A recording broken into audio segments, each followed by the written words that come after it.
Hey guys, my wife and I just got back from a 4-night boondocking trip to Joshua Tree National Park in Southern California, and I thought I'd show you what our setup was for this trip. It's our first time having 4 nights in a row in the Lonepeak camper on our Jeep Gladiator there, and it was pretty cool. So to get started, first I'm going to show you everything that we've taken with us. I'm going to unpack the back of the bed just as we had it as we pulled in last night. In fact, food is still in the refrigerator from our trip yesterday, and we haven't taken that out. The only thing I've taken out of the cab of the truck is our clothes and some blankets and pillows that we used inside the camper to sleep for 4 nights. Well, let's see what we got back here. Open up the top of the Lonepeak. So we've got our camp kitchen here, our refrigerator, our food tote, our cooking tote, and this is the way it was packed up from the trip. So we've got our table and our folding chairs, our stadium seat to sit on top of the camp kitchen when we're camping. All right, so if I got to camp, pull out the old ladder, slides to make camping easy. Zero gravity chairs, which we really enjoyed, but they take up a lot of space. So not sure we're going to keep bringing those. Decent sized folding table for cooking and playing cards at night.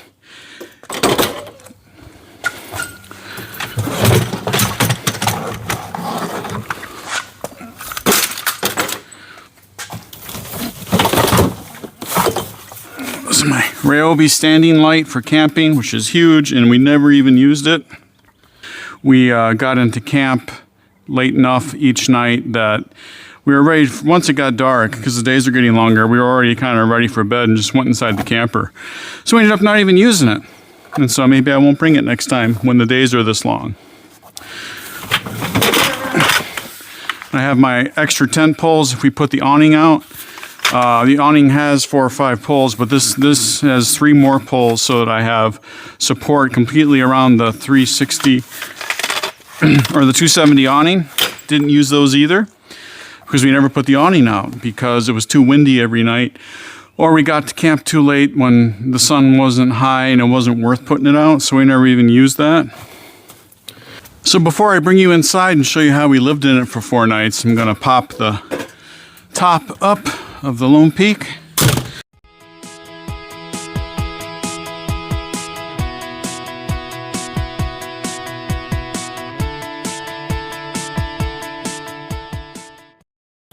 So stepping inside the Lonepeak,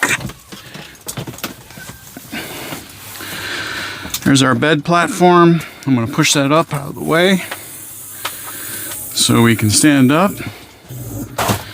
And I'm going to open up this zipper, get some light in here. And a little more air.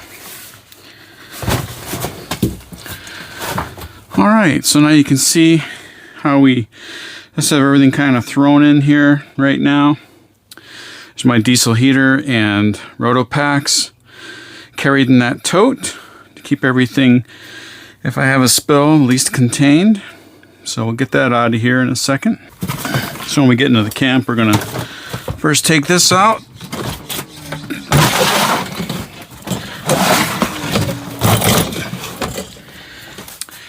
Here is our portable toilet. This works great. It's cheapy from Amazon. I'll put a link in the description below. And we can keep toilet paper and baby wipes and other things in here. But this is how we go to the bathroom. Folds down like that. Folds down like that. And then you've got your toilet. Like that. We put in a couple of garbage bags. And we bring kitty litter and pour kitty litter in the bottom. That seemed to work just fine. And that way, my wife really likes is that keep the commode in here. When everything's locked up and we're in bed, we can get down and put the commode under here, and I'll show you how that fits. But it's very comfortable, it's very sturdy. And as you can see, collapses down to very little. And then this is just our kitchen dry goods supplies. And then for cooking, on the inside, this camp kitchen I modified by making the lid with a piano hinge so you could open it from the inside and be able to cook in here when you get to camp. If it's raining out, or you want to cook at night, or you want to make coffee in the morning, you don't have to go outside to cook. It has this collapsible sink, and then I can grab my electric tea kettle.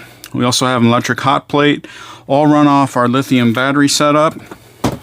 So I'm not using any propane with this camping setup. Also, my wife can sit here in the morning or at night, and she can wash her face and do all her girly stuff in the comfort of being inside the camper, as well as obviously being able to use the bathroom in private inside if she chooses. And we'll just close this up. I'll have a separate review of what I did, everything I did to modify this like $300 camp kitchen from Amazon that I'll link below too. Also, one of the things that I'll do when I get here to camp is this cargo net that Lonepeak provides kind of gets in the way. I don't want to take it down because we use it to hold tent fabric and pillows while we're traveling. So I'll just get a bungee just to hold it up out of the way because it's kind of a pain. And I'll show you how we get set up at night for hanging out and watching TV inside. So this is my wife's seat over here. The stadium seat on top of the camp kitchen. And then I will use one of these fold-up hiking chairs.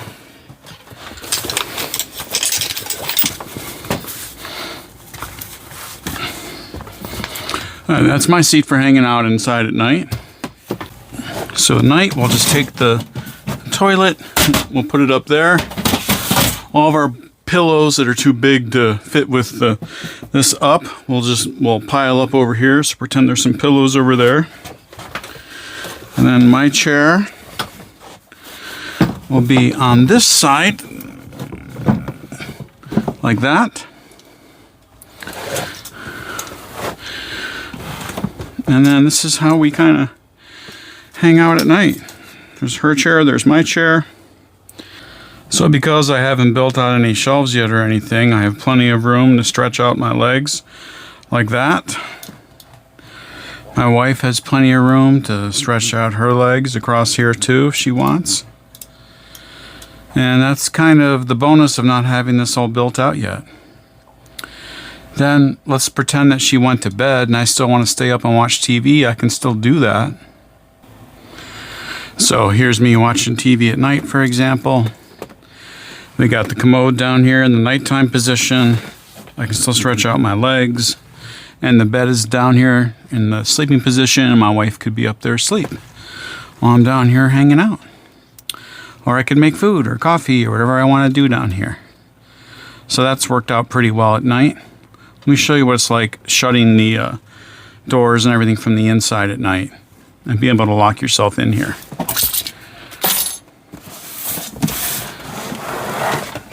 Let me just grab this, pull that shut from the inside, grab your grab handle,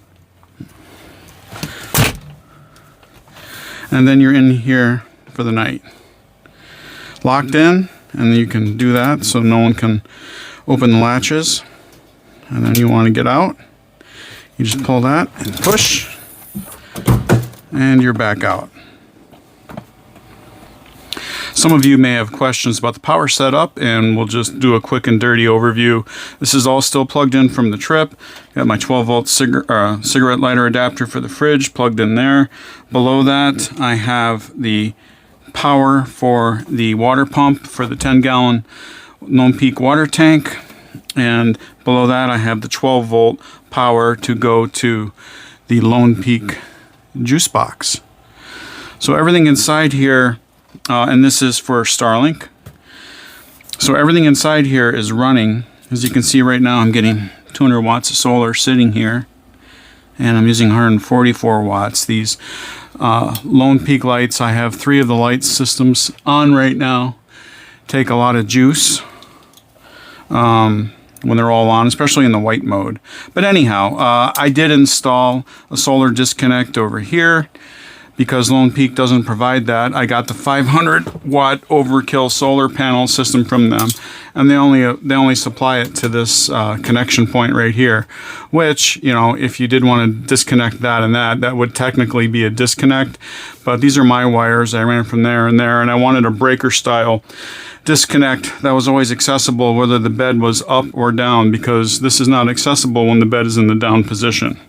So here I can actually reach in through the window, through the side door, and turn off the solar at a breaker right there. So that's worked out really well. As far as power consumption during the trip, even with the diesel heater running all night, Starlink running, we never got down below 55% power on the. We've been really happy with this battery.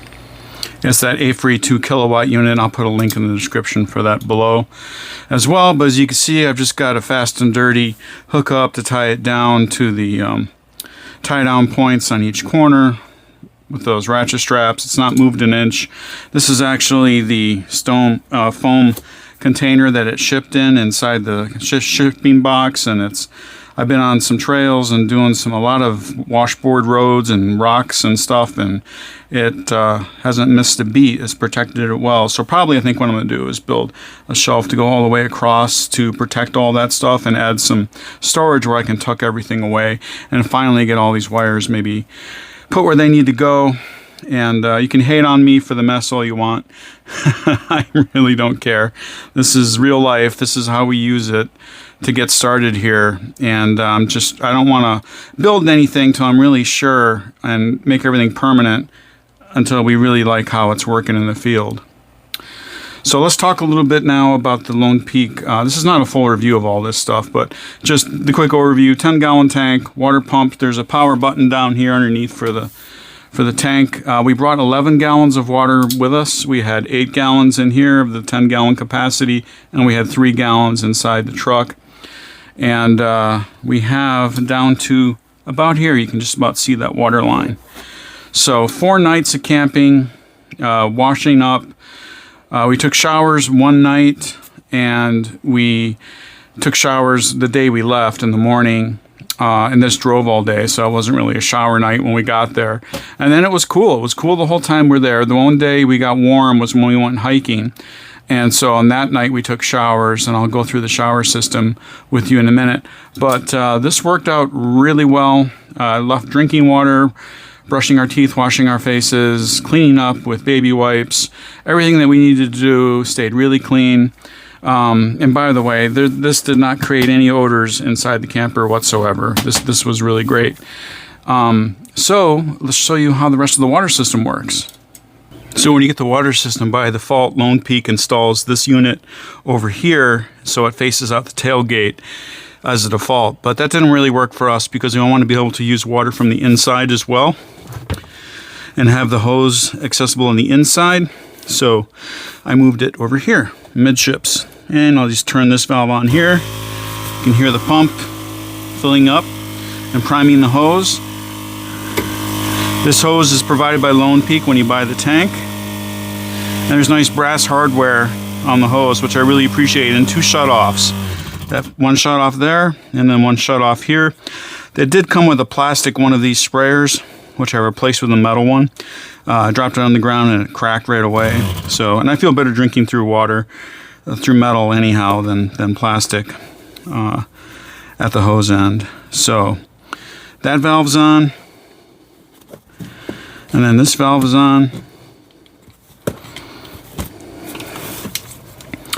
And then you've got plenty of water. But that's not how we take showers. Let's talk about how we take showers. So we've got the Alltop shower awning. I'm very happy with this so far. Just 2 Velcro straps to undo to hold it down. And it drops down like that. Open the top one first, which I always try to remember, and lock that corner into place. Pull this one open.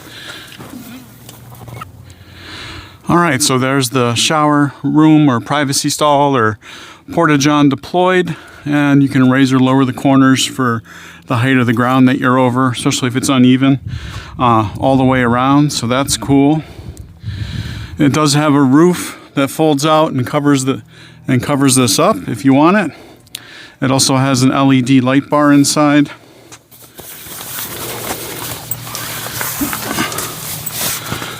Up here. And then this cord plugs into a supplied USB power module with on-off buttons, and you can change the white to yellow, yellow to white, etc. Then you've got bags in here to hold toiletries and towels and dirty clothes. And then a zipper here so that you could reach into your vehicle for clean clothing and get rid of your dirty clothing, whatever you want to do. But we really liked it. I mean, there's a lot of room here on the floor. As you can see, it's nice and wide, and it has these weighted bars down at the bottom to help give it its shape when you deploy it. And then each corner has a place to tie down and put stakes into the ground in all four corners, which really came in handy when it was windy the night we showered. To actually do the shower, we've got one of these bad boys. So another simple but key component to the shower setup is this little bamboo platform that I'll put a link from Amazon for to stand on while you're outside, so you don't get all muddy while you're having your shower, because what's the point? And if you're familiar with the Geyser at all, it can be pretty spendy for those, you know, $250 for a new one. I got that one off Facebook Marketplace. We'll heat hot water with an electric kettle. Again, we'll just take it outside, plug in the electric kettle here, and then I have, this is the only time I use the inverters for the induction cooktop or for the electric water kettle. So we'll take 2 of these of cold water, pour it in the Geyser, and fill this up with water, and then bring it to a boil, and you put that in, and then that reaches the right temperature, just above 100 degrees Fahrenheit, for taking a nice hot shower. And really, you can get totally clean with that Geyser system. This isn't a full review. I'm just saying this is how we've done it so far. And then in the morning, we cook on here, obviously, as well, the same way. And so far, this little camp kitchen has just worked out just great. We're able to fit all of our pots and pans in here. It does come out one more level, like this, for more prep area. And then there's the sink portion too that you can use on the outside as well. Okay, so that's how we cook, shower, watch TV, use the commode. Now let me show you how we set up the diesel heater with Lonepeak's diesel heater port. So the diesel heater is wired in through Lonepeak's juice box, and it goes up and it gives the power through that port up there. And Lonepeak does provide you the power cable to hook into that port to your diesel heater. So Lonepeak has a nice design in their diesel heater port that it won't open from the outside unless you undo the screw that holds it in from the back on the inside. Well, it's kind of hard to do this one-handed, but I am unscrewing it on the inside. There. Now it's open, and that pops open like that. And then we'll get the old power cord. That's their connector, and then I modified, this was the 12-volt connector that came with my HCalory Toolbox 2 Plus diesel heater, and so I modified it to connect there. And then you just take this, usually start with the cable because it's kind of hard to get this in place once the heater duct is in place. So we'll just get this screwed on here. Again, another thing, it's hard to do one-handed, but I managed to accomplish it.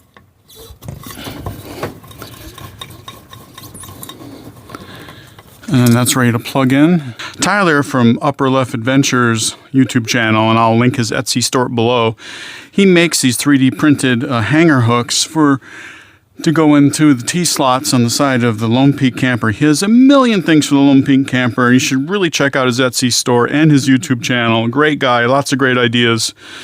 very fast communications and shipping from that dude, which I really appreciated. But what I found with my setup is that using the hooks that he provided with my particular diesel heater, that because of the slope of the side of the Lonepeak camper, the diesel heater, even on those hooks at the end, would be not level. And the second night that we used it, the heater shut off before it used up all the fuel because it was at an angle and the pickup was in the wrong side. So I tried to do something a little bit different.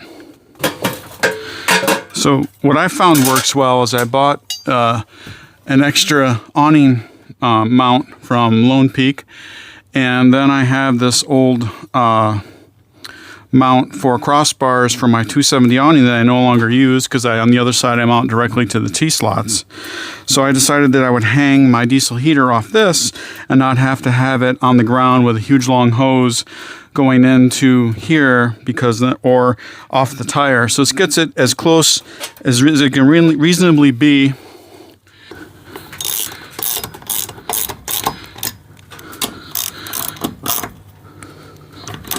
And then, as you can see, that's rock solid. And then the diesel heater will hang nice and level like that. So here you can see how nice and level it is compared to the angle of the Lonepeak.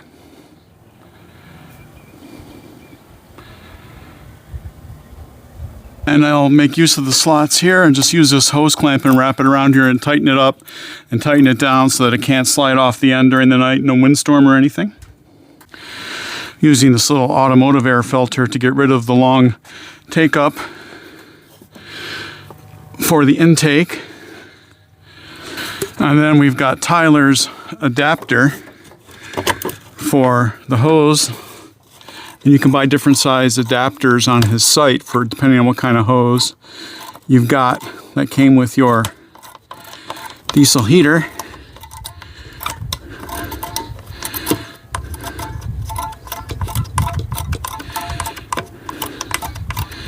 And then that's on there nice and tight.